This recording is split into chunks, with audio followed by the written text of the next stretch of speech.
कमरे में हल्की सी पीली ट्यूबलाइट जल रही थी। उसी कमरे में रंडू प्रसाद और मनमोहन लाल चौकी पर बैठे कैरम खेल रहे थे।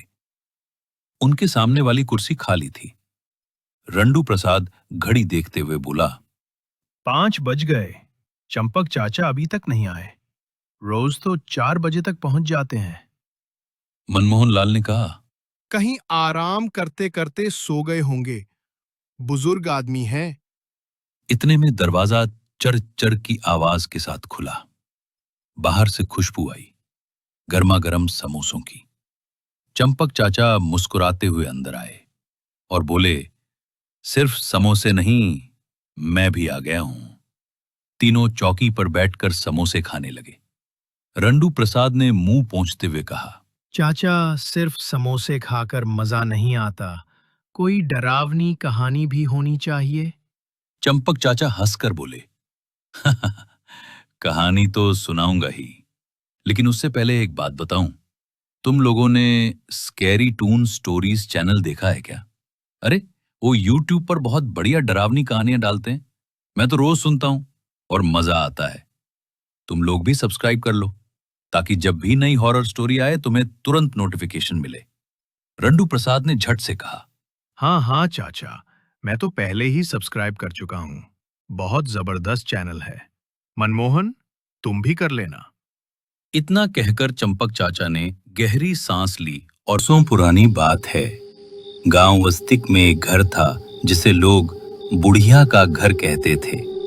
कोई नहीं जानता था वो बुढ़िया कौन थी, कहां से आई थी, पर लोग मानते थे कि उस घर में पिशाचिनी रहती है। सूरज ढलते ही पूरा गांव सुनसान हो जाता था।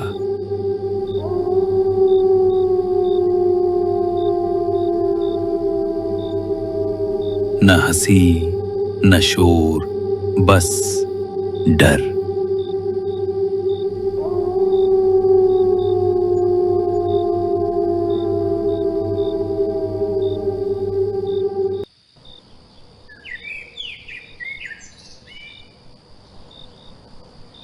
देखो, ये घर तो बड़ा ही सुंदर है। भूत प्रेत जैसी बातें सिर्फ गांव वालों की कहानियां हैं। हाँ, मैं भी यही सोचती हूँ। बच्चे यहाँ खुश रहेंगे।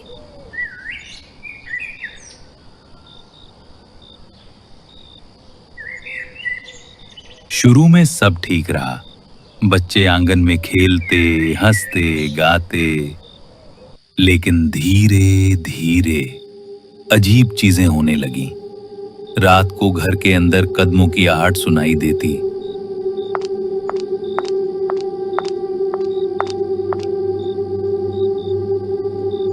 कभी कोई दरवाजा अपने आप खुल जाता, कभी दीवार से तस्वीर गिर जाती।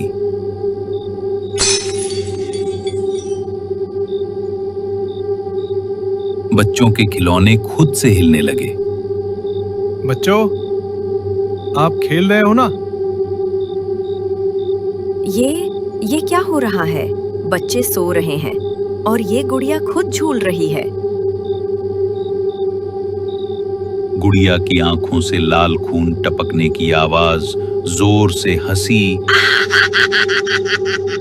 उस रात वो परिवार घर छोड़कर मंदिर में सोने गया। बूढ़े बाबा, हमें सच बताइए, ये क्या है? ये कोई साधारण भूत नहीं है, ये पिशाचनी है।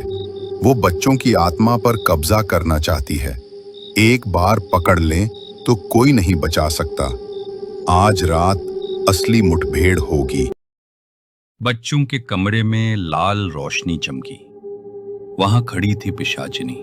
लंबी, काली, हड्डियों सा सूखा शरीर, लाल जलती आंखें और सड़ी हुई बदबू।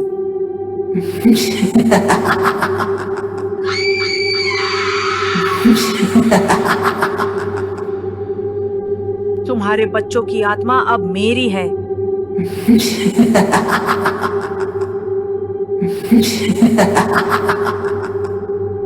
राख से चक्र बनाओ, अब ये अंदर नहीं आ सकेगी।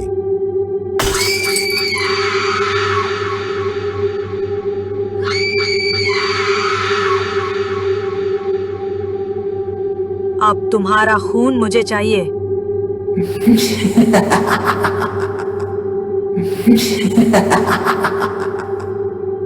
बाबूजी मदद कीजिए। ओम अग्निदेवाय नमः। रक्ष रक्ष सर्वत्र रक्ष। पिशाचिनी विनाशय भूत प्रेत संहार्य ओम क्लीं भूतनाशिनी स्वाहा। ओम अग्निदेवाय नमः। रक्ष रक्ष सर्वत्र रक्ष। पिशाचिनी विनाशय भूत प्रेत संहार्य ओम क्लीं भूतनाशिनी स्वाहा। लेकिन जैसे ही पिशाचिनी राख हुई, एक भयानक आवाज गूंजी।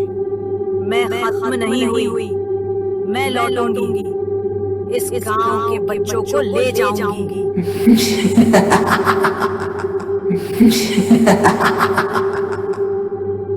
उस दिन से सूरज ढलने के बाद कोई बच्चा बाहर नहीं जाता।